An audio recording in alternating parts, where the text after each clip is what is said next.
Well, when I came home from having tea with Jordan, we kind of bumped into each other.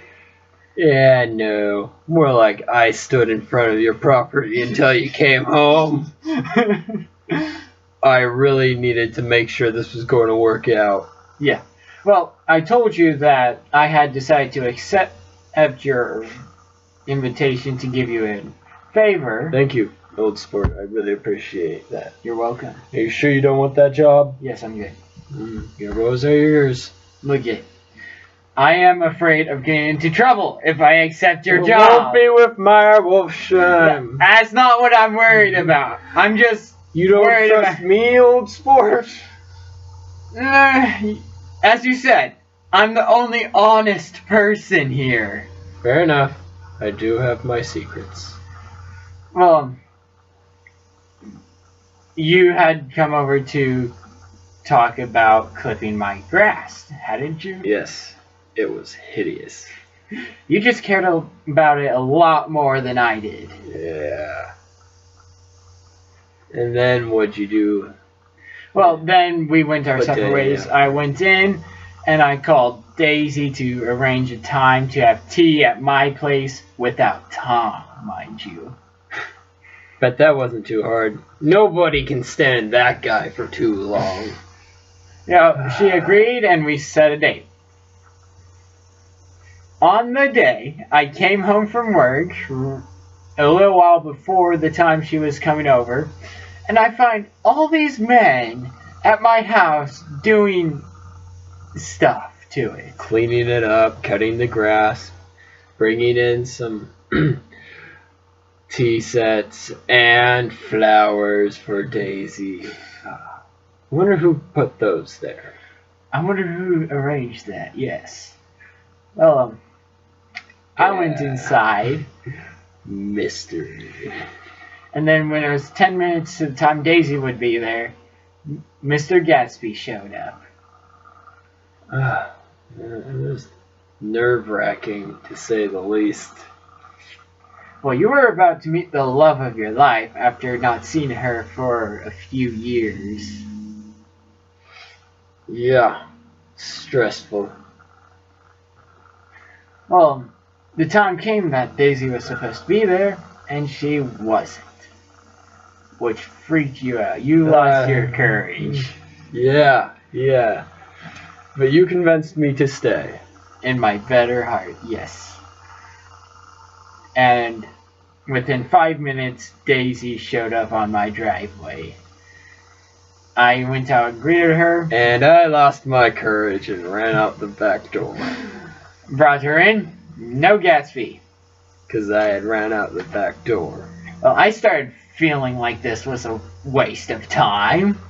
But then I rebuilt my courage and realized that I needed to talk to Daisy again. So I knocked on the front door. I opened it and with a sigh of relief let him in, thinking, yes, he hasn't completely lost all courage. So I introduced them to one another. Well, not introduced, reintroduced them.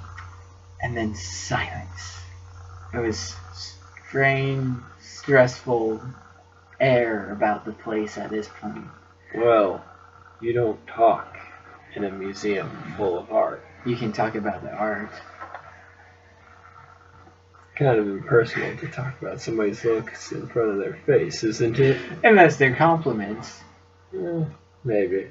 Well, eventually I served up the tea and everything, but then I left to give them some time alone because they had just met each other after years of being apart. And I went outside, with you nearly following me because you were low on courage again. Yeah. Stressful.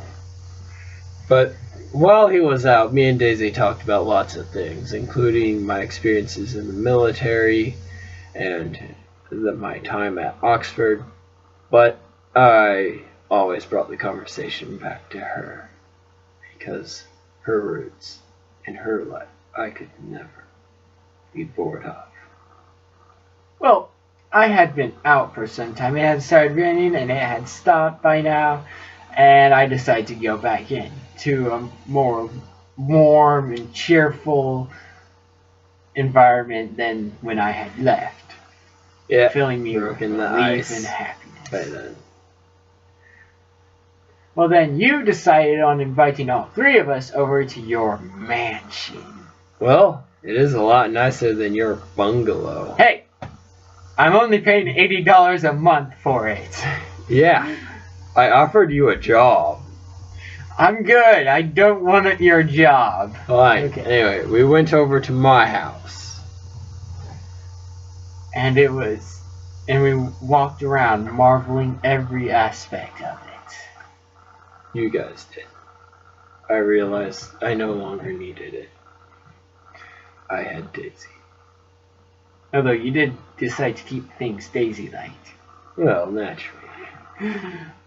And then, to conclude it all off, we had a great big party where we just threw shirts around, and these were your normal... Yeah, they came from my guy in Britain. Yes, they were made of silk, linen, I hadn't even nice worn some velvet. of them. Yes, and we were just throwing them around like nothing. Daisy. You probably kept the one she cried into, didn't you? No, that would be creepy. Yeah, I kept them. But they were Daisy's favorites, so I couldn't really not keep them. I guess so. Oh, and then, what was that bum at your house who... Clip Singer. Clip Singer, yes. Yeah, good chap. He played for us. I don't think Daisy took much interest in him. Oh, really? Hey! Hey, Clip Singer! I need to tell you something!